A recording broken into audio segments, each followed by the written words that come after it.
لله أما بعد فإن شاء الله تعالى في هذا اليوم يوم السبت الخامس عشر من شهر رمضان سنة 1446 للهجرة نواصل قراءتنا في الملخص في شرح كتاب التوحيد وقد توقفنا عند باب من تبرك بشجرة أو حجر ونحوهما. Pada siang hari ini insyaallah ta'ala kita kembali membaca kitab Al-Mulakhas, penjelasan kitab Tauhid. Terkait tauhid, bagaimana kita menjaga tauhid ini. Tauhid yang Allah Subhanahu wa taala telah berikan, telah karuniakan kepada kita semua. Alhamdulillah. Kita sampai pada bab tabarruk, meminta berkah, mengkalap berkah dari pohon atau hajar, batu atau yang selainnya. Larangan bertabarruk. Kita telah baca kemarin apa itu tabarruk. Ini meminta berkah, mengharap berkah, tabarruk. Dan juga meyakini keberkahan. Keberkahan, kebaikan-kebaikan. Demikian. Dan kemarin kita telah baca ayat yang dibawakan Al-Muallif rahimahullah di dalam kitab Tauhid, ya, surat An-Najm ayat 19 sampai 23. Afara'aitumul Lata wal Uzza? Bagaimana pendapatmu? Tahu kemarin kita baca akhbiruni, kabarkanlah kepadaku tentang patung-patung ini. Apakah dia dapat memberi manfaat atau dapat memberi madarat? Patung-patung yang kalian cari keberkahannya. Lata, kuburan orang. Uzza, yang kita telah baca kemarin apa itu Uzza. Pohon. Juga yang ketiga Manah. Dan telah kita baca yang lainnya. Kita lanjutkan pembacaan al-ma'na al-ijmali lil ayat. Makna keseluruhan, makna global dari ayat ini. Yuhajju ta'ala al-musyrikin fi ibadatihim ma la ya'qil min hadhihi al-awthan thalathati madha ajadtum. يوبخهم على جورهم في القسمة حيث نزهوا أنفسهم عن الإناث وجعلوها لله ثم يطالب بالبرهان على صحة عبادة هذه الأصنام ويبين أن الظن ورغبة النفوس لا يكونان حجة على هذا المطلب وإنما الحجة في ذلك ما جاءت به الرسل من البراهين الواضحة والحجج القاطعة على وجوب عبادة الله وحده وترك عبادة الأصنام. Makna keseluruhan dari ayat ini dijelaskan oleh Syekh Saleh hafizahullahu taala bahwasanya Allah Subhanahu wa taala membantah orang-orang musyrik dalam peribadatan penyembahan mereka terhadap berhala-berhala, ya. Mala ya'qil, berhala-berhala yang tidak berakal ini, benda mati, pohon, batu, atau apa itu kuburan, berhala-berhala yang tiga ini. Madza ajadtum, atau ajad, naam, ajadathum, mungkin ajadathum. Apa yang bisa mereka berikan manfaat kepada kalian, orang-orang musyrik. Wa yuwabbihuhum ala jawrihim.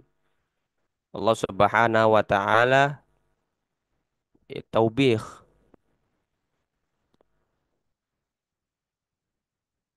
Nah, Allah Subhanahu wa taala menyebutkan eh, kekurangan-kekurangan berhala atau keburukan orang-orang musyrik. Yang bagaimana kezaliman mereka membagi al-qismah haitsu nazzahu anfusahum 'anil inathi wa ja'aluha lillah. Nah, di mana mereka mencucikan diri mereka sendiri dari anak-anak perempuan. Ini orang-orang musyrik zaman dulu.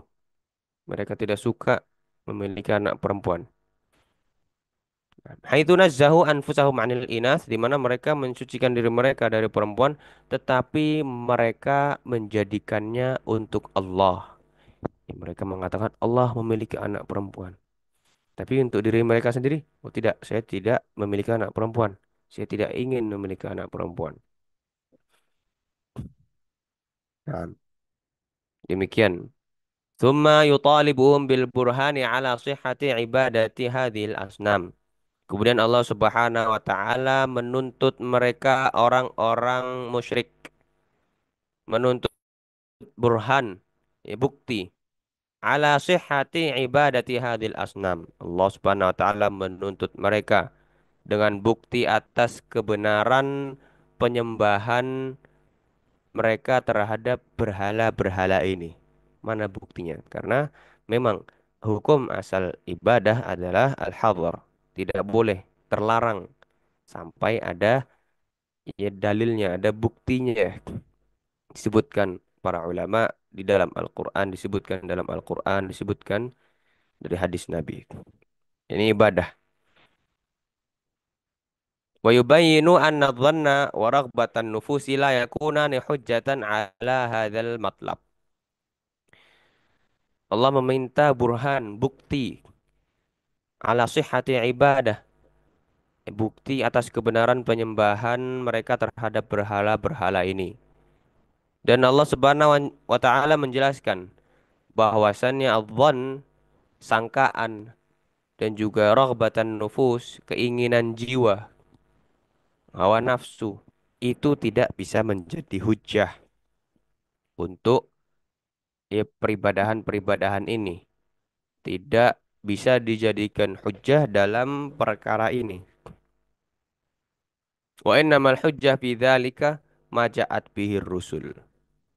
Hujjah dalam hal ini hanyalah apa yang dibawa oleh para rasul, ya, berupa burhan, bukti-bukti yang jelas, wal hujaji, hujjah-hujjah, dalil-dalil yang pasti tentang kewajiban menyembah Allah Ta'ala, Allah semata, dan meninggalkan, ya, penyembahan peribadahan berhala.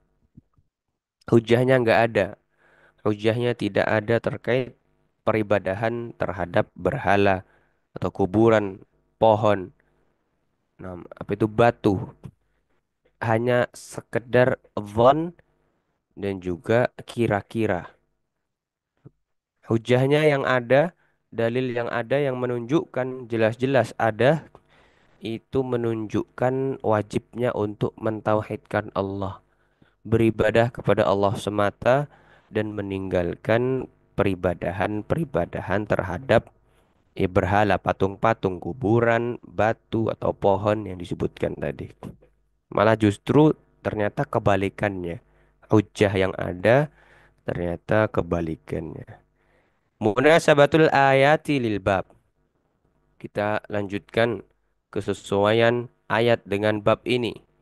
Anna fiha tahrimat tabarruki bil asjari wal ahjari wa i'tibaruhu syirkan fa inna ubada hadhil asnamil madhkurati innama kanu ya'taqiduna husulal barakati minha bi ta'zimiha wa du'aiha fatabarruku bil quburi katabarruki bil lati wa bil asjari wal ahjari katabarruki bil uzza wa manah.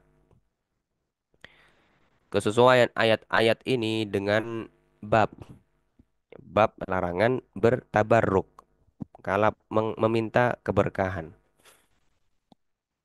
Apa kesesuaian ayat-ayat ini? Bahwasannya dalam ayat-ayat ini terdapat pengharaman. Harrama yuharrimu tahrim terhadap tabarruk. Pengharaman tabarruk dengan pohon atau batu atau yang lainnya, kuburan disebutkan. Di dalam ayat ini juga ada i'tibaruhu syirkan.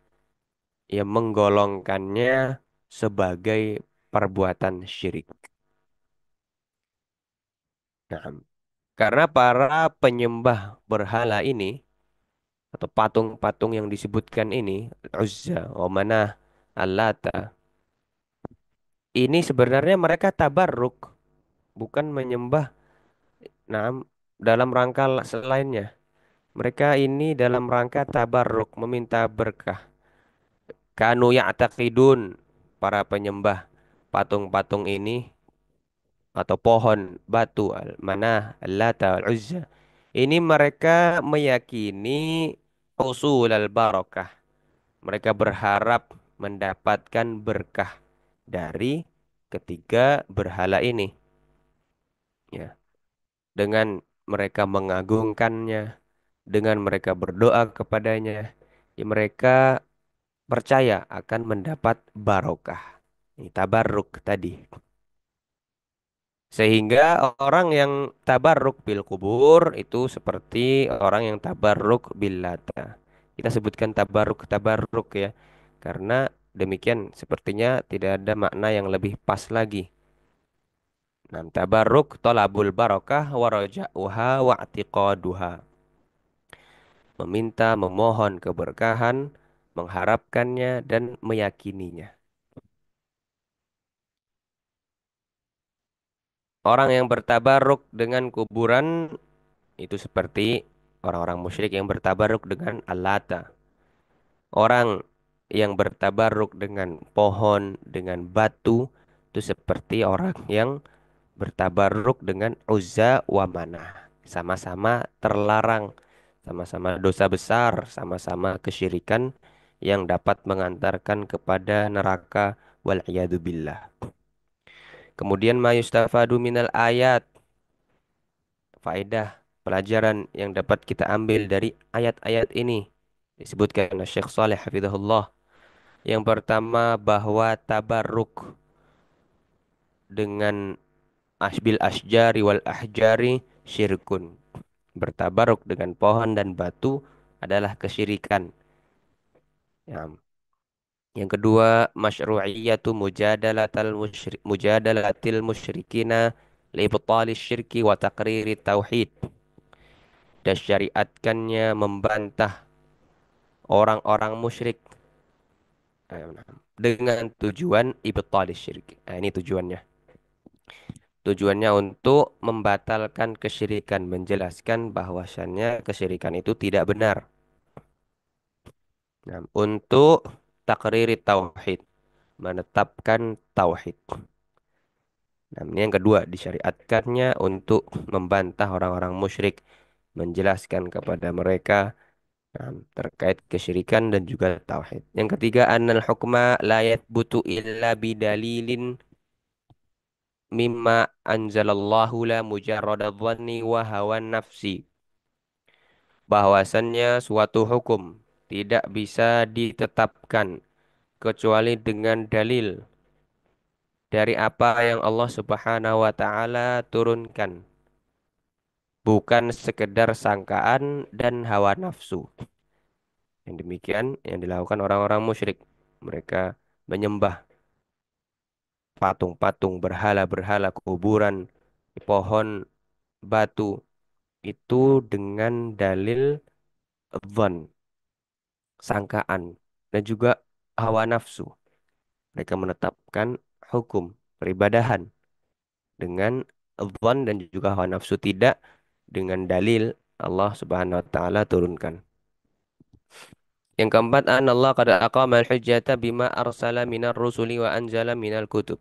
Allah Subhanahu wa taala telah menegakkan hujjah. Hujjah itu sudah ada dengan mengutus para rasul dan menurunkan kitab-kitabnya. Tinggal dicari aja.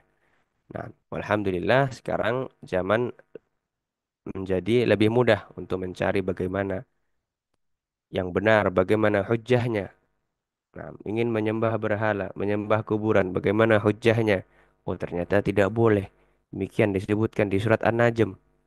Nah, alhamdulillah kita sangat bersyukur diberi hidayah dan kemudahan oleh Allah dalam menjalankan agama Islam ini. dan semoga selalu diberikan keistiqomahan di atas agama Islam sampai akhir hayat. Amin. Wassallallahu ala nabiyyina Muhammad wa ala alihi wa sahbihi walhamdulillahi rabbil alamin.